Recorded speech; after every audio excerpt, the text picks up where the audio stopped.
आपने पहला हिस्सा मुलाज़ा किया, अब दूसरा हिस्सा है हसरत मलिक साहब के साथ और सुप्रीम कोर्ट ऑफ पाकिस्तान के अंदर जो कुछ हो रहा है, उसकी बहुत सारी इन्फॉर्मेशन हमने सुबह के प्रोग्राम में आपको बताई और अब इसका पार्ट 2 है। बाकी इन्फॉर्मेशन हम आपको इस पार्ट में दे रहे हैं। अच्छा, वैसे चीफ जस्टिस साहब के ऊपर ये जो मीडिया के अंदर या सोशल मीडिया के ऊपर एक बहुत ज़्यादा इल्ज़ाम लगाया जाता है कि उनका टिल्ट है इमरान खान की तरफ, उनकी फैमिली की जो ऑडियोज़ हैं वो भी सारे सबूत के तौर पर पेश की जाती हैं।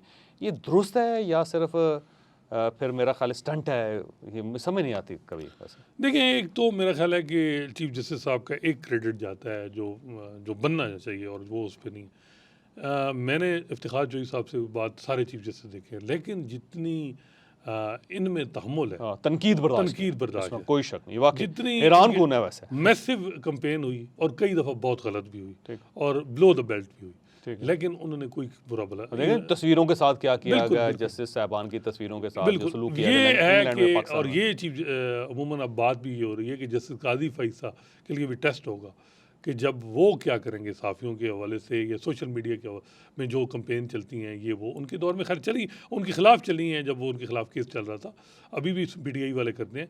तो क्या वो इसी तरह जो है वो उसको बर्दाश्त करेंगे या एक्शन लेंगे? तो मौजूदा चीफ जस्टिस ने तो ये है कि उन्होंने एक देखिए तौहीन अदालत का एक भी उन्होंने कोई नहीं नोटिस लिया, नहीं लिया। बड़ी बात है वैसे। मैग्निमिटी दिखाई है, इसमें कोई शक नहीं। बर्दाश्त है वैसे, किसी साहब को वकील नहीं के साथ बुलाया। बदतमीजी नहीं की, ये भी एक उनका है कि कोई वकील भी उनके सामने पेश हुआ है तो उन्होंने उसको सुना है, चाहे वो जो भी हो। तो ये उनका है। चीफ जस्टिस साहब का जो मसला है वो वही धड़ेबाजी है जिसने उनको नुकसान पहुँचाया, और वो आखिर में वही काम किया है जो धड़े की वजह से जो पंजाब के अंदर होता था पंजाब वो। की तरफ से कि जी वो है कि जी मेरा ये धड़ा है, एक मैं धड़े के मुकम्मल साथ। पंजाबी जो हाँ, होता है ना, बिल्कुल बिल्कुल वही। पंजाबी चौधरी जो हाँ होता है। हाँ बिल्कुल बिल्कुल वो। और ज़्यादातर उनका जो फोकस है ना, अभी वो खुशाब में अपनी ज़मीनों पे, और ग़ालिबन लग रहा है कि रिटायरमेंट के बाद भी वो ज़रा ज़मींदारी करेंगे। ठीक है। तो वो ज़मींदारी पे बहुत ज़्यादा वो अपना फोकस, और वो बातों में भी उनका ये लगता है कि वो उधर ही उनका ज़्यादा फोकस तो है। शहर में नहीं रहेंगे, वो रहेंगे अपने गाँव में। ये है कि उनका ज़्यादा अभी भी जो है वो बताया जाता है कि वो जाते हैं खुशाब में और ज़मीनों को देखते हैं, फिर उसके अलावा और भी लोगों के साथ मिलना जुलना वहाँ इलाके में उनका अभी भी राब्ता है, वो है को के रहते लाहौर हैं लेकिन सारा कुछ। तो चीफ जस्टिस साहब के जहाँ तक आपकी बात है, टिल्ट है। टिल्ट देखें, वज़ीर आज़म जब थे इमरान खान थे। उनको फारिग भी किया रहा, ठीक है। लेकिन मसला ये है कि चीफ जस्टिस साहब चीज़ों को बैलेंस करते थे। उन्होंने फिर 63A की जजमेंट दे दी। हाँ, फिर उससे ये उसको हुआ कि वो इमरान भी खान को नाराज, फायदा पहुंचा दिया। हाँ, दोनों पार्टियां नाराज, दोनों पार्टी राजी। अब यही हुआ ना कि जस्टिस काजी फैसा के खिलाफ रेफरेंस आपने क्वेश कर दिया, मामला एफबीआर को भेज दिया, हुकूमत भी नाराज, काजी फैसा भी नाराज। ठीक है। तो जब आप बैलेंस करते हैं तो फिर एक साइड जो है वो बैलेंसिंग एक्ट में मामला खराब हो जाता है। लेकिन यही काम अगर आप अपने जो एडमिनिस्ट्रेटिव मामलात में बैलेंस करते हैं ना, कि यही चीज़ जस्टिस काजी फैसा, जिस तरह जस्टिस एजाज को बिठाते इतना जस्टिस काजी फैसा को बिठाते, चीज़ें बेहतर होती। लेकिन फैसलों में तो आपने बैलेंस किया, उसका नुकसान हुआ बहुत। और मेरा ख्याल है कि कोई इस तरह की नहीं है अभी भी। अगर देखें तो इलेक्शन 90 दिन का कोई प्रिंसिपली तो कोई उस पर डिसएग्री नहीं हो रहा। वजह यह है कि द मैनर इन विच उन्होंने लाहौर हाई कोर्ट में मैटर पेंडिंग था, डायरेक्टली उन्होंने सुप्रीम कोर्ट में टेकअप किया, फिर उन्होंने फुल कोर्ट नहीं बनाया। एक बात उनकी ये भी आई कि वो उस वक्त इतना ग्लोरीफाई किया पीटीआई वालों ने कि जी ये, उन्होंने कहा कि जी इलेक्शन मैं करा दूंगा तारीख में बड़ा। उनको अंदाज़ा नहीं था कि उनका रियासत ना चाहे तो नहीं हो बिल्कुल। सकता। ये मेरा ख्याल है वो चीज़ों को मिसरीड कर गए, और पहली दफ़ा उन्होंने एस्टेब्लिशमेंट के को मुखालफत नहीं की, बस साथ नहीं दूसरी तरफ खड़े हुए हैं, जिसकी वजह से उनको अच्छा, ये फरमाइए, ये जो कह रहे हैं कि एचिसोनियन जो है उनका कोई ग्रुप है जिसकी वजह से सारा काम खराब हो गया हुआ है, चीफ जस्टिस साहब वो एचिसोनियन है, फिर इमरान खान साहब एचिसोनियन है, फिर शाह महमूद कुरैशी साहब भी एचिसोनियन है, उनकी बड़ी करीबी दोस्ती है, बल्कि सबसे ज़्यादा करीबी थे दोनों का तल्लक बहुत। बंदियाल साहब जस्टिस बंदियाल के साथ बहुत करीबी शाह महमूद कुरैशी साहब बहुत ज़्यादा। वजह उसकी बैकग्राउंड यानी स्टूडेंट कहते हैं, यानी दोस्ती है इनकी दोस्ती है सारी। जी जी बिल्कुल। तो इस वजह से फ़ायदा भी होता रहा पीटीआई को। मेरा तो नहीं ख्याल कि शाह महमूद कुरैशी साहब को तो उसका फ़ायदा हो। देखें, वही मैं कह रहा हूँ कि उन्होंने बैलेंस करने की कोशिश की। फिर जो है वो कि ये वो तबका धड़ा था सुप्रीम कोर्ट का जो पिछली एस्टैब्लिशमेंट के साथ था। तो पिछली एस्टैब्लिशमेंट इमरान खान साहब के साथ थी, तो वो जब एस्टैब्लिशमेंट चली गई, वो एस्टैब्लिशमेंट चली गई, ये फिर भी इमरान खान, तो इनको वहाँ से निकलते निकलते टाइम इन्होंने ही अंदाज़ा हुआ कि एस्टैब्लिशमेंट की पॉलिसी चेंज हो गई, जिसका इनको इदराक लेट हो गया, और अब तो खैर टाइम गुजर गया। अच्छा ये फरमाइए, जब काजी फायज ईसा साहब आएंगे तो तब क्या होगा, क्योंकि बहुत सारे खदशात हैं लोगों को कि उनका ख्याल ये है कि काजी साहब जो सख्त मजाज आदमी हैं, उनके पास से कोई फटकता नहीं है, करीब नहीं जाता। और दूसरा ये है कि वो ज़ाहिर सोशल मीडिया बड़ी तवज्जो से देखते हैं, तो कहा जाता है कि कोई जर्नलिस्टों को भी सीधा कर देंगे, सोशल मीडिया को भी ठीक कर देंगे, गवर्नमेंट को भी ठीक कर देंगे वो। देखिए उनके पास भी टाइम थोड़ा है, 1 महीना, और बड़ा अगर वो इन चीज़ों में उलझेंगे तो बड़ा मसला होगा। कितना टाइम है वैसे उनके पास? ये तकरीबन एक साल है, एक साल। 1 साल है, ठीक। और कुछ एक आध उतना महीना ही और जैसा फिर- उमर अता बंदयाल साहब जी के पास। जी, नहीं इनका तो बल्कि थोड़ा ज़्यादा सा, अच्छा, ठीक है, उनका 1.5 इससे साल, कम है। इनके से कम है। ठीक है। तो वो देखिए उनके पास अंदरूनी इतने चैलेंजेस हैं, बेहतर है कि वो सुप्रीम कोर्ट के अंदर ट्रांसपेरेंसी लाएं, ठीक है। चीफ जस्टिस के इख्तियारात को रेगुलेट करें। अगर वो इस तरफ चले गए, मेरा नहीं ख्याल कि उन पे एक जो है वो बड़ा उन पे लोगों की नज़रें होंगी, और इतना आसान नहीं है वो कॉन्स्टिट्यूशन से हट के नहीं जाएंगे। बड़ा जो सबसे बड़ा चैलेंज मेरा ख्याल है उनके लिए है, वो इलेक्शन। ठीक है। क्या वो इलेक्शन होता है तो कितना कब होगा, और अल्टीमेट क्योंकि पाकिस्तान में जो भी इस किस्म का मामला वो सुप्रीम कोर्ट जाता है, ठीक तो है। उसमें चीफ जस्टिस का रोल है कि वो किस हद काजी फाइसा क्या वो इलेक्शन डिले करेंगे, या वो कहेंगे टाइम पे हो, ये असल मामला है। अच्छा ये भी कहा जाता है कि 54,000 केसेस हैं सुप्रीम कोर्ट ऑफ पाकिस्तान के, वो कहते हैं कि काजी फायज ईसा साहब आ गए ना, वो साल के अंदर ये सारे केसेस भुगता देंगे, इसको फारिग कर देंगे, टेबल पे क्लीन कर जाएंगे। मेरा नहीं ख्याल, ये तो बहुत मुश्किल बहुत है मुश्किल, ठीक इस तरह की चीज़ें। अंदरूनी तौर पे जो मेरा ख्याल है ट्रांसपेरेंसी लाने की ज़रूरत है, ताकि सारे जजेस ये ना समझे कि जी फेवरेट जजेस को बिठा के आप फैसले कर रहे हैं। बाकी फैसले एक केस मैनेजमेंट पॉलिसी है, मेरा ख्याल है वो जस्टिस मंसूर अली शाह उनके दौर में उनको दी जाएगी, वो इंचार्ज होंगे। जिस तरह अब जस्टिस एजाजुल एहसन है, ठीक है। तो यही है कि जस्टिस मंसूर अली शाह जो हैं उनको कहा जाएगा कि आप कोई पॉलिसी ऐसी बनाएं जिससे डिस्पोजल जल्दी हो। और अस्कूत नोटिस जो है ना, उसका वो कमेटी बनेगी फिर 3 रुकनी, उसी मेरा ख्याल है यही चीज़ इसी तरह होगा, या नया प्रेसिडेंट बन जाएगा वो साहब। ये बिल्कुल, क्योंकि वो इसके हामी हैं बहुत ज़्यादा, ठीक है। Supreme court practice and procedure act के। तो इसी तरह की वो समझेंगे कि चीफ जस्टिस के पास इख्तियारात नहीं होने चाहिए, क्योंकि वो सबसे ज़्यादा विक्टिम जो हैं वो जस्टिस काजी फैसल। ठीक है। ठीक है। वो आसिफ सईद खोसा साहब की डिस्क्रिशनरी इख्तियार हो, गुलजार साहब का हो, बंदयाल साहब का हो, तो मेरा ख्याल है वो ये जो सवाबदीदी इख्तियार है ये इसका ख़ात्मा करेंगी। और मेरा ख्याल है कि ये जो है कि जी वो चीज़ें, बहुत सी बातें हैं कि जी मामला तय हैं इस्टेब्लिशमेंट से, ये वो कुछ बातें होती हैं।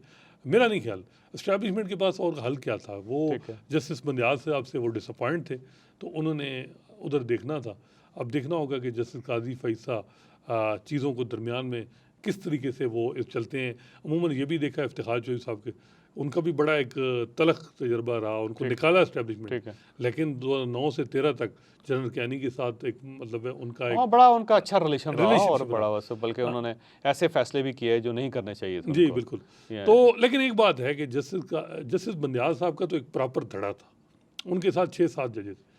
जस्टिस काजी फैसा का ऐसा इस तरह धड़ा नहीं है, उनको बड़ा जो है उनके साथ ये जो दूसरे लोग हैं ये इंडिपेंडेंट, जिस तरह अमीनुद्दीन खान साहब आज वो इस पॉपुलेशन के हवाले से जो कॉन्फ्रेंस है इसके जो ऑर्गेनाइजिंग कमेटी है उसके हेड कर रहे हैं। इसी तरह अब जस्टिस काजी फैसा पार्लियामेंट गए, दूसरे जज नहीं गए, supreme court practice procedure act के बाद वो किसी बेंच का हिस्सा नहीं है, दूसरे हैं। तो दूसरे जजेस जो हैं वो इंडिपेंडेंट हैं, तो किस हद तक जस्टिस काजी फैसा अगर किसी मामले में जाते हैं तो वो कितना सपोर्ट करते हैं। अच्छा ये बताइएगा कि ये जो जजेस, जूनियर जजेस जो अपॉइंट हुए हैं काजी फायज ईसा साहब के दौर में, इनका क्या स्टेटस होगा? क्योंकि एक ये भी बात की जा रही है कि ये इनसिक्योर फील कर रहे हैं कि ऐसा ना हो कि काजी फायज ईसा साहब आते ही हम सबको वापस भिजवा दें। ये है एक बात अमूमन हो रही है बहुत ज़्यादा कि जी एक कुछ पटिशन है, वक़ार सेठ जो सिंध पेशावर हाई कोर्ट के चीफ जस्टिस थे, उनकी पटिशन है, हामिद खान साहब वकील थे, तो ऐसी पटिशन क्या वो टेकअप करेंगे?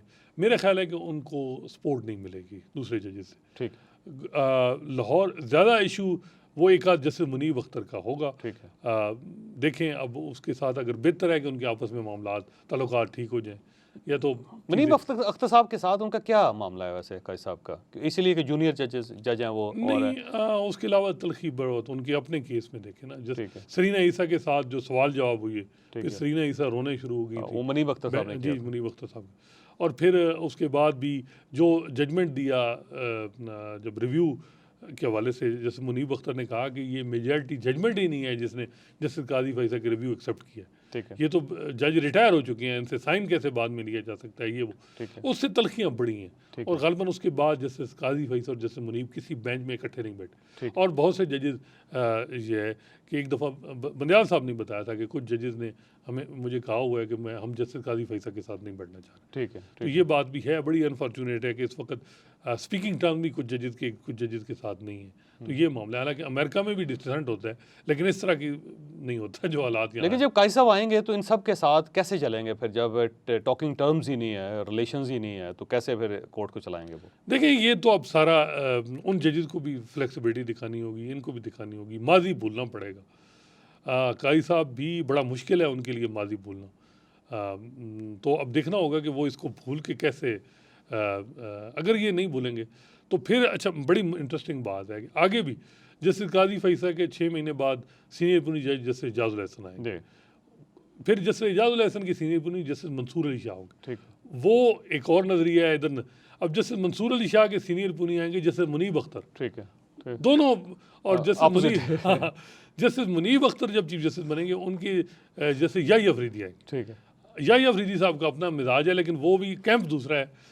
जैसे याही अफरीदी की जो सीनियर पुनी वो जैसे आयशा मलिक आएंगे, ठीक है, और जैसे आयशा मलिक को एडवांटेज हासिल है कि वो जैसे शायद वहीद, और वो खैर उस वक्त ख्यालात भी बंदे के हाँ, 2-3 साल, उस वक्त तो बहुत 2-3 साल बाद तब्दीलियां आ गई होंगी, तब्दीलियां आ शायद। जाती हैं, वो ये हो जाता है। वो मेरा ख्याल है 7-8 साल बाद जाके ये मामला आएगा कि जब बिल्कुल बिल्कुल ये बात तो है। उस वक्त बहुत बहुत सारी चीजें गुजर चुकी होंगी, बहुत सी चीज़ें हो कहते हैं जाएंगी पुलों को नीचे से पानी गुजर बिल्कुल। चुका और होगा। हर जज का मैंने देखा है कि मिजाज चेंज आता है। यही जस्टिस मंसूर अली शाह जब लाहौर में थे, इनकी थिंकिंग डिफरेंट थी। इन्होंने बहुत से कानून जो है उड़ाए हैं, लेकिन यहाँ आए तो इन्होंने सबसे ज़्यादा पार्लियामेंट को अहमियत दी है। जस्टिस काजी फैसल अपने केस से पहले ज़रा डिफरेंट थे, ठीक है, उन्होंने भी एग्जेक्टिव को बड़ी चीज़ों पे क्वेश्चन किया, मेमो गेट कमीशन के हिस्से रहे और भी।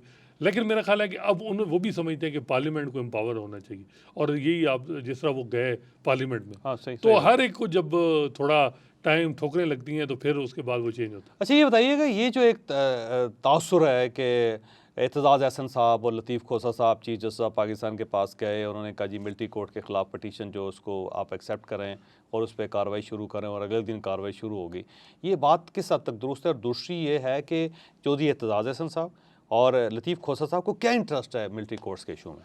देखिए, मेरा ख्याल है कि उन्होंने देखा एक स्पेस है, जो है दूसरी साइड पे पीटीआई वाले आगे पीछे भागे हुए हैं, तो इस कैंप में ये है कि हम जाएं और अपना एक हिस्ट्री में अपना नाम बनाएं, और अभी भी इस टाइम पे भी तो वो इसमें कामयाब हुई।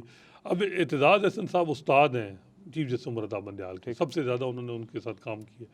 वो मिलने गए, उन्होंने मेरा ख्याल है यही कहा कि फुल कोर्ट बनाए। ठीक है, फुल कोर्ट तो चीफ जस्टिस साहब ने नहीं बनाया, 9 रुकनी बेंच बनाया, लेकिन जिस तरीके से बनाया, आप जस्टिस काजी फैसल को रात 8 बजे फाइलें भेज रहे हैं, आपको पता है एक जज बैठ नहीं रहा, पहले उससे बात करें, उससे पूछें, वो जो कि supreme court practice and procedure उनके डिमांड है कि उसमें स्टे ख़त्म करें, वो पहले विकेट करें फिर उनको बिठा दें, वो भी एक सियासत थी।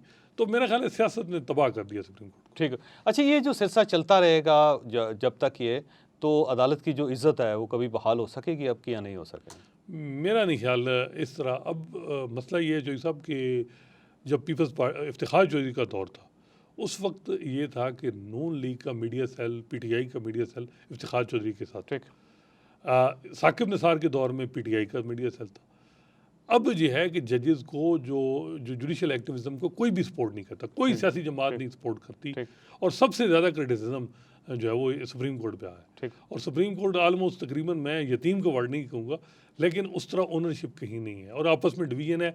जितने मटेरियल हम क्रिटिसिज्म करते हैं जस्टिस काजी फैसल पे और जस्टिस बंदयाल पे, वो सारा मटेरियल खुद ही जज दूसरे जज मीडिया को प्रोवाइड करते हैं, जिस पे हम सारी बात करते हैं। ठीक, ठीक, जब तक इनके आपस में मामला ठीक नहीं होंगे, मेरा ख्याल है कि मॉरल अथॉरिटी जो है वो इसी तरह ख़त्म होगी। अच्छा ये बताएं, ये जो नीचे जजेस हैं, मसलन हाई कोर्ट्स हैं, लाहौर हाई कोर्ट है, इस्लामाबाद हाई कोर्ट है, फिर सेशन कोर्ट्स हैं, और वहाँ पे चेयरमैन पीटीआई के इमरान खान साहब के केसेस चल रहे हैं वहाँ पे, और जिस केस में भी जाते हैं वहाँ पे ज़मानत हो जाती है, तो क्या ऊपर से कहा जा रहा है और नीचे जजेस उसको फॉलो कर रहे हैं, या फिर नीचे जो जजेस हैं वो खुद ही महसूस कर रहे हैं कि चीफ जस्टिस ऑफ पाकिस्तान का रुझान क्या है, तो हमें इमरान खान को सपोर्ट करनी चाहिए?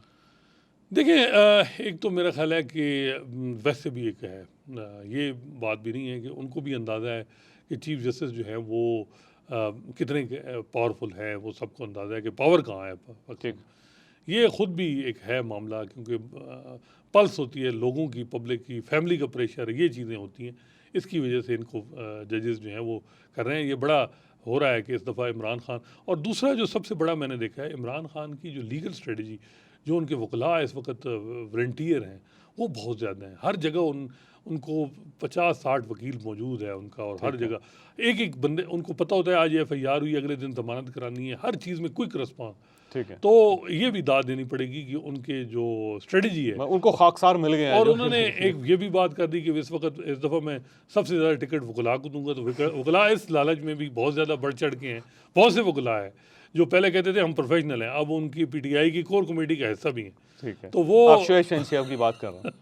नहीं, शोएब साहब वैसे अच्छा तर्जुमानी कर रहे हैं, उनके वैसे एक दाद देनी पड़ेगी। वही वो जो मैं कह रहा स्पेस थी ना, हूँ, उस स्पेस को फिल किया उन्होंने। सारे वकला और इमरान खान को सबसे उनको एक इस्तेमाल करना आता है, जजेस से लेके, वकला से लेके, सहाफ़ियों से लेके, सब कुछ।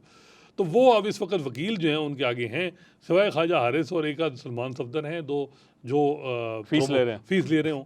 बाकी तो जो हैं वो सारे प्रोबोनो हैं। फीसबुल्लाह जी जी। और ये वो अपनी उम्मीद है कि जी कोई कहता है मुझे इस्लामाबाद से इलेक्शन लड़ना है, कोई कहता है कहाँ से लड़ना है। तो सारे वकील जो हैं वो एक्टिव हैं, और एस्टेब्लिशमेंट के लिए इशू ये है कि वो आम वर्कर के लिए तो, लेकिन वकीलों के मामले में उनको भी अंदाज़ा है कि बाहर वकीलों को नहीं छेड़ रहा वैसे, बहुत बड़ा मुश्किल हो जाएगा, और इंटरनेशनल ऑर्गेनाइजेशन से फिर मामला, फिर अदालत। दूसरा ये है कि वो इफ्तिखार मोहम्मद चौधरी साहब के इशू में देख लिया ना एस्टेब्लिशमेंट ने कि वकीलों के साथ जब प्रॉब्लम हुआ तो किस तरह हुआ फिर सारी सियासी बिल्कुल ये जमातें बात। और इकट्ठी देखें होंगी। ना इस वक्त भी जो हालात है, इस्लामाबाद हाई कोर्ट की अगर पॉलिटिक्स देखें, वहाँ भी जुडिशल पॉलिटिक्स, चीफ जस्टिस जो है वो डिफरेंट हैं। बाकी जो सारे इस्लामाबाद हाई कोर्ट है वो कहीं और है। वो चीफ जस्टिस रज़ा बंदयाल से वो मिले भी हैं। तो खैर चीफ जस्टिस ने उनको यही कहा होगा कि सब्र करें। हाँ नहीं, वो कहते तो यही हैं, वो जो यूट्यूबर्स हैं उन सब ने यही बताया कि उन्होंने कहा जी सब्र करें, अल्लाह ताला सब्र करने वालों के साथ है। तो वो जब एक इस्लामाबाद हाई कोर्ट में आप 70% हाई कोर्ट के जजेस जो हैं वो डिफरेंट हों, तो फिर नीचे भी फिर उसका असर होता है। अच्छा, ये साकिब निसार साहब का इन्फ्लुएंस है कोई वैसे जुडिशरी पे और इमरान खान साहब को सपोर्ट करवाने में? मेरा नहीं ख्याल है, कोशिश तो है उनकी, वो पूरी वो कोशिश कर रहे होंगे। उनकी अजमत सईद, आसिफ सईद खोसा, ये जो पूरा लाहौरी ग्रुप है ये एक्टिव होगा। मेरा ख्याल है कि जजेस जो हैं वो उनको अंदाज़ा हो गया कि पहले एस्टेब्लिशमेंट हमें इस्तेमाल करती है, बाद में फिर वही नवाज शरीफ के ख़िलाफ़ जब कन्विक्शन हुई, अभी उन्हीं को हमने फिर उनको रिलीज़ देना है, तो किस हद तक, कब तक हम जो है वो इस्तेमाल होते रहेंगे, ये रियलाइजेशन भी एक है। लेकिन एक चीज़ ये भी मैंने देखा है कि इमरान खान के पास के हवाले से जो तोशा खाना का केस है, अलकादर ट्रस्ट है, ये जेन्युइन केस है। ठीक है, अब एस्टेब्लिशमेंट या हुकूमत को भी चाहिए कि वो जेन्युइन केसेस की तरफ जाए। जब आप उनके साथ 100 केस और लगाएंगे तो वो मजलूम बन जाएंगे ना, असल केसेस की तरफ असल केसेस की जाना और चाहिए। असल केसेस की तरफ इमरान खान नहीं आने दे रहे, वो नहीं आने जा रहे, और वो अपना मजलूमियत कार्ड करते हैं। और लेकिन उनकी नैरेटिव बिल्ड नहीं बन रहा उनसे। तोशा खाना के मामले में उनसे जो ब्लंडर हो गया है, वो FBR से तो मेरा ख्याल है उन्होंने रिकॉर्ड, उस वक्त वो प्राइम मिनिस्टर थे, चीज़ें मैनेज करवा ली। लेकिन तोशा खाना में जो उन्होंने इलेक्शन कमीशन में तो वो गुशवारे नहीं जमा करा सके और चीज़ें। और मुझे याद है कि उस वक्त के अटॉर्नी जनरल खालिद जवेद खान को इमरान खान ने कॉल करके कहा कि जब इस्लामाबाद हाई कोर्ट में एक पिटीशन आई कि जी तोशा खाना का रिकॉर्ड पब्लिक किया जाए, उन्होंने कहा आप खुद जाओ और बताओ ये नेशनल सिक्योरिटी का इशू है। ठीक है, तो उनको अंदाज़ा हो गया था कि काम ये तो खराब फिर काम खराब। फिर वो जब रजीम चेंज हुई तो वो सारी चीज़ें ओपन हो गई, फिर घड़ी जो निकली और जो चीज़ें, तो उसका वो उनसे ब्लंडर जो भी या खुद किया या किसी ने कराया, ये बहुत बड़ी उन्होंने, मेरा ख्याल है कि इखलाकी तौर पे भी कोई जो है वो जवाब कोई नहीं उसका। वैसे ही ओपन एंड शट केसेस हैं दोनों, तोशा खाना और अलकादर यूनिवर्सिटी। देखें टेक्निकली कुछ चीज़ों पे मे भी इमरान खान को फ़ायदा हो जाए, लेकिन अमूमन तारीख हमारी बताती है कि टाइमिंग बहुत इंपॉर्टेंट होती है इन केसेस में। फर्स्ट राउंड में तो इमरान खान को मे बी रिलीफ ना मिले, सेकंड राउंड तो आएगा जब कन्विक्शन हो जाएगी, अपील होगी, जिस तरह एवन फील्ड में मरियम नवाज को एक्विटल, जब हालात ठीक होंगे, चीज़ें ठीक होंगी, फिर पहले तो आप गिरफ्तार होंगे, जेल जाएंगे, वहाँ बैठेंगे, कन्विक्शन होगी, वहाँ से आप अपील करेंगे, डिस्क्वालिफिकेशन उस वक्त, उसके बाद और उससे पहले अगर कोई यहाँ पे एस्टैब्लिशमेंट में तब्दीली आ जाती है, हुकूमत के अंदर तब्दीली आ जाती है, फिर हो सकता है आपको फायदा हो जाए। देखिए अगर इमरान खान की जो पंजाब असम्बली तोड़ना, KP असम्बली, वजह क्या थी कि तोशा खाना का जो फैसला है उससे पहले था कि मैं बता दूं कि मैं इतना पॉपुलर हूँ, मेरी हुकूमतें आ जाएं। ठीक है। लेकिन वो जो सारा वो कर रहे थे वो उनका नुकसान हुआ उसका। और तोशा खाना के हवाले से अभी जो चल रहा है मामला, मेरा ख्याल है कि वो आज बता रहा कोई आदमी की 29 हेयरिंग हो चुकी हैं। हाँ हाँ। तो ये जो है वो उनको मेरा ख्याल है कि बड़ा मुश्किल है उसमें बचना। और Conviction अलकादा उनकी- यूनिवर्सिटी का, अलकादा यूनिवर्सिटी। उसमें भी उनके लिए मसला है। अच्छा। मसला है। अब देखें ना, एक आप डील हुई है, पैसा आया बाहर, अमूमन रिकॉर्ड डेट की भी डील हुई है आउट ऑफ कोर्ट सेटल। हाँ ठीक है। वहाँ सुप्रीम कोर्ट से आपने एक जो है एक रेफरेंस, प्रेसिडेंशियल रेफरेंस भेजा। आपने कहा जी हम डील कर रहे हैं, हम कर लें या ना करें। सुप्रीम कोर्ट ने कहा कर लें। कर लें, ठीक। यहाँ मेरी इत्तला के मुताबिक एक दरख्वास्त है उस वक्त पीटीआई गवर्नमेंट ने सुप्रीम कोर्ट में दी, तो सुप्रीम कोर्ट ने गालिबन रजामंदी नहीं दी, तो चुपके से वो विड्रा करा दी। अच्छा, दरख्वास्त वापस आ गई। विड्रा करा दी थी आउट ऑफ कोर्ट जब सेटलमेंट हो रही थी, ये लंदन के अंदर जो हो रही थी। जो मलिक रियाज हाँ साहब, ठीक ठीक वो आपको चाहिए था कि सुप्रीम कोर्ट में एक सदारती रेफरेंस डालते। ठीक है। अब कहते जी हम कर रहे हैं, लिटिगेशन में बड़ा है, तो वहाँ चीज़ें ट्रांसपेरेंट रखते ना, आपने नहीं रखी। तो उसमें लगता है कि कुछ ऐसी चीज़ें हैं कि जिससे मेरा ख्याल है कि बहुत, एक तो ये है कि जो फेवर मिली, फिर जो उसके बदले में फिर अलकादे ट्रस्ट बना, और फिर ट्रस्ट में कौन कौन लोग हैं, तो ये चीज़ें जो हैं बड़ा, इसमें बड़ा मुश्किल अच्छा, है। एक एतराज़ जो गवर्नमेंट ऑफ पाकिस्तान करती है, आखिरी सवाल आपसे, वो ये करती है कि जी वो जो पैसा आया था बाहर से, वो सुप्रीम कोर्ट ऑफ पाकिस्तान के पास चला गया और उन्होंने किसी बैंक में रखा हुआ है और उसका सूद खाया जा रहा है। मेरी इत्तला के मुताबिक पैसा डायरेक्ट नहीं आया था। ठीक है। डायरेक्ट वो मलिक रियाज साहब के पास आया था, फिर मलिक रियाज साहब ने जो लाइबिलिटी देनी थी वो सुप्रीम कोर्ट में वो सुप्रीम कोर्ट में हाँ है। दी, ठीक। लेकिन वो इस तरह नहीं है। तो ये इसी तरह था, तो वो इस चीज़ को ट्रांसपेरेंट रखते। उसी वक्त सुप्रीम कोर्ट में एक रेफरेंस जाता कि जी ये पैसे हम लिटिगेशन में नहीं जाना चाह रहे, आप हमें सजेस्ट करें, उनसे ओपिनियन लेते। जिस तरह आप रिकॉर्ड डेट में बैरेक ने यही कहा, वो जो कंपनी आई उन्होंने कहा जी पहले सुप्रीम कोर्ट ठप्पा लगाए तब हम आएंगे। तब आएंगे। वो जब आउट ऑफ कोर्ट सेटलमेंट, अब सुप्रीम कोर्ट ने ठप्पा लगा दिया, अब उनको पता है कि पाकिस्तान की किसी जुडिशरी में उनके लिए मसला नहीं है, नैब के लिए मसला। ठीक ठीक है। तो यही काम अगर वो करते तो वो सब चीज़ें हल होती। अब मेरा ख्याल है कि उनके लिए जो है ये जो बाद में चीज़ें हैं कि जी पैसा अब गया है, वो तो लाइबिलिटी थी जो उन्होंने अदा की। ठीक हो गया। मलिक साहब आपका बहुत बहुत शुक्रिया। जनाब अली, बहुत बहुत शुक्रिया और अल्लाह हाफिज़।